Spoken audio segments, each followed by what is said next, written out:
حلاف مہین ہماز مشاء بنمیم مناع للخیر معتد اثیم عتل بعد ذلک زنیم. یہ آیت ولید ابن مغیرہ یہ ایک نہایت بدبخت انسان تھا اور اللہ کے نبی صلی اللہ علیہ وسلم پر الزام لگاتا تھا. اللہ کے نبی صلی اللہ علیہ وسلم کو برا بھلا کہتا تھا. کہتا تھا کہ آپ مجنون ہیں، دیوانے ہیں، والعیاذ باللہ پاگل ہیں. اور یہ بدبخت کہتا تھا کہ یہ جو کتاب کلام اللہ ہے یہ جادو کی کتاب ہے اور آپ جادوگر ہیں. آپ کے جادوگر ہونے کی وجہ سے لوگ آپ سے جڑ رہے ہیں، آپ لوگوں کو اپنے جادو کی طرف کھینچ رہے ہیں. یہ الزام لگاتا ہے. تو ولید ابن مغیرہ نے الزام لگا دیا. اللہ کے نبی صلی اللہ علیہ وسلم خاموش ہے، اللہ کی طرف سے جواب آنے کا انتظار ہے. یاد رکھیے کہ جب اللہ کے نبی صلی اللہ علیہ وسلم پر کوئی اعتراض ہوتا ہے یا آپ صلی اللہ علیہ وسلم کی شان میں کوئی انسان گستاخی کرتا ہے تو پھر اس کا دفاع اللہ رب العزت کرنا بخوبی جانتا ہے. اللہ کے نبی صلی اللہ علیہ وسلم اللہ کی طرف سے بھیجے گئے ہیں. وَمَا أَرْسَلْنَا مِن رَّسُولٍ إِلَّا لِيُطَاعَ بِإِذْنِ اللَّهِ. یہ اللہ کی طرف سے بھیجے گئے ہیں، اللہ کے برگزیدہ پیغمبر ہے.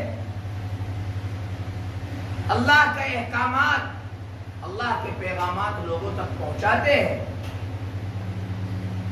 اگر کوئی اللہ کے نبی صلی اللہ علیہ وسلم کی شان میں گستاخی کرتا ہے، اللہ کے نبی کی شان میں نازیبہ کلمات کہتا ہے تو اللہ تعالیٰ پھر اس کا جواب دیتا ہے. اللہ تعالیٰ نے بہت سی اس کی بدبختیاں قرآن کریم میں ظاہر کر دی ولید ابن مغیرہ کی، اور یہاں تک کہا عتل بعد ذلک زنیم. یہ جو بدبخت ہے نا، یہ جو آپ کو مجنون کہہ رہا ہے، یہ جو آپ کو دیوانہ کہہ رہا ہے، یہ جو آپ کو پاگل کہہ رہا ہے، در حقیقت اس کی کوئی اصلیت نہیں ہے، اس کی کوئی حقیقت نہیں ہے. یہ تو ولد الزنا ہے، یہ حرام کی اولاد ہے، یہ حرام کا جنا ہے. تو قرآن کریم نے اس قسم کے لوگوں کی صفات واضح کر دی، وضاحت کے ساتھ بتا دیا. اور آج بھی اگر کوئی اللہ کے نبی پر الزام لگاتا ہے، اللہ کے نبی کی شان میں گستاخی کرتا ہے، اللہ کے نبی پر الزام تراشی کرتا ہے، آپ کی شان اقدس میں بھونکنے کی جرات کرتا ہے، تو میں بڑے دعوے سے اور ذمہ داری کے ساتھ کہتا ہوں، قرآن کریم پر ایمان رکھتے ہوئے، رسول اللہ کے فرمان پر ایمان رکھتے ہوئے، اللہ کے احکام پر ایمان رکھتے ہوئے کہ ایسا انسان ہرگز حلال نہیں ہو سکتا. اگر کوئی آج اللہ کے نبی پر بھونکتا ہے، اللہ کے نبی کی شان میں نازبہ کلمات کہتا ہے، اللہ کے نبی صلی اللہ علیہ وسلم کو برا بھلا کہتا ہے، آپ کی شان میں گستاخی کرتا ہے، تو ایسا انسان یقیناً ولد الزنا. قرآن کریم کے اوپر ہم سب کا ایمان ہے. اور میرے عزیزوں، شاعر کہتا ہے کہ محمد کی محبت دین حق کی شرط اول ہے، اسی میں ہو اگر خامی تو سب کچھ نامکمل ہے. اللہ کے نبی صلی اللہ علیہ وسلم نے فرمایا لا یؤمن احدکم حتی اکون احب الیہ من والدہ وولدہ والناس اجمعین. تمہارا ایمان اس وقت تک مکمل نہیں ہو سکتا، تم اس وقت تک کامل ایمان والے نہیں ہو سکتے جب تک تم پوری کائنات سے زیادہ، اپنے باپ سے زیادہ، اپنی ماں سے زیادہ، اپنی اولاد سے زیادہ، اپنے خاندان سے زیادہ، اپنے گھرانے سے زیادہ، اپنے مال سے زیادہ، اپنی جان سے زیادہ اور دنیا کی ہر چیز سے زیادہ مجھ سے محبت نہ کر لو، اس وقت تک تم کامل ایمان والے نہیں ہو سکتے۔ حضرت حبیب بن زید کا واقعہ ہمارے سامنے ہے۔ مسیلمہ کذاب جس نے جھوٹی نبوت کا دعویٰ کیا اور اللہ کے نبی صلی اللہ علیہ وسلم کے پاس خط لکھ کر کے بھیجا، اور اس خط میں لکھا کہ یا رسول اللہ ایک کمپرومائز کر لیتے ہیں، ایک ترتیب بنا لیتے ہیں، ایک عہد نامہ تیار کر لیتے ہیں کہ جب تک آپ حیات ہیں میں آپ کو نبی مانتا ہوں، جب آپ دنیا سے پردہ فرما لیں گے تو اس کے تعلق سے آپ لکھ دینا کہ میرے بعد مسیلمہ کذاب نبی ہوگا۔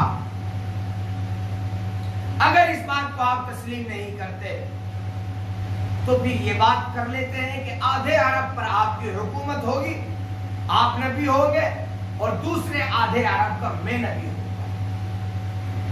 اللہ کے نبی صلی اللہ علیہ وسلم نے اس خط کا جواب لکھا اور اخیر میں لکھ دیا کہ مسیلمہ کذاب یہ جھوٹا ہے، میں تو اللہ کی طرف سے بھیجا گیا ہوں اور یہ جھوٹا نبوت کا دعویٰ کر رہا ہے۔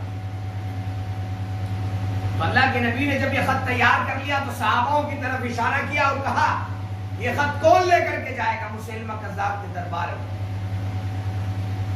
ایک صحابی فوراً اٹھے اور اٹھ کر کے اس کاغذ کو چھین لیا اور کہا یا رسول اللہ میں لے کر کے جاؤں گا۔ یہ صحابی اپنے سر پر کھجور کا ٹوکرا لے کر کے مدینہ کی گلیوں میں کھجور فروخت کیا کرتے تھے، اور مورخین لکھتے ہیں کہ یہ اس وقت میں بھی کھجور کھا رہے تھے۔ 11 بچے ان کے تھے اور یہ کھجور کھا رہے تھے، اور جلد بازی میں جب یہ کہہ رہے تھے کہ میں یہ خط لے کر کے جاؤں گا تو کھجور کا کچھ حصہ باہر نکل کر کے گر گیا۔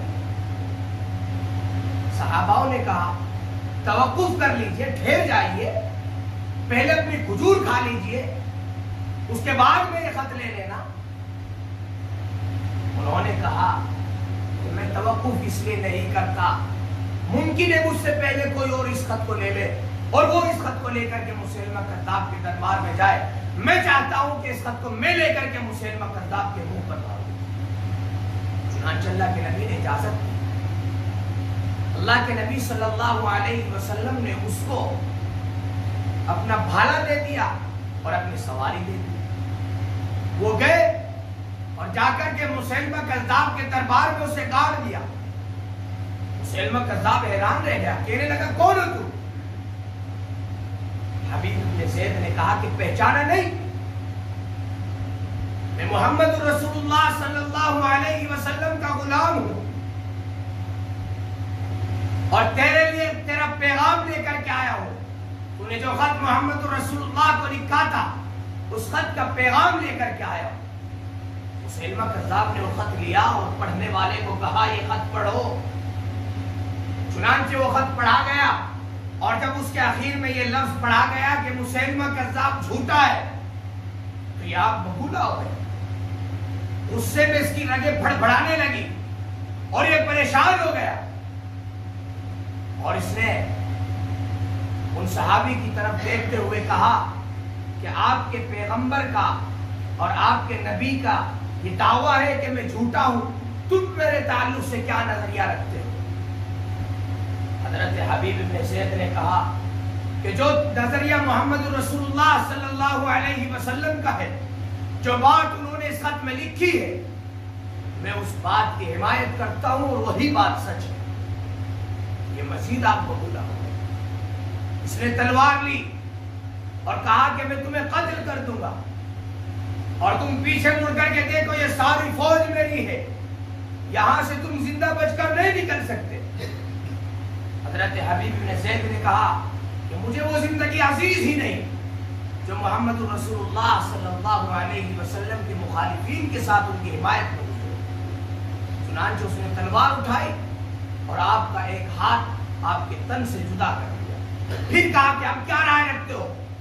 انہوں نے کہا تم میرے جسم کے ٹکڑے کر دو اور اس کو فضاؤں میں بہا دو، تمہیں جو کچھ کرنا ہے کرو، میں محمد رسول اللہ صلی اللہ علیہ وسلم کے خط سے اعراض نہیں کرتا، تم جھوٹے ہو، جھوٹے رہو گے، اور محمد رسول اللہ کی شان میں گستاخی کرنے والا اور آپ پر الزام تراشی کرنے والا کیسے سچا ہو سکتا ہے؟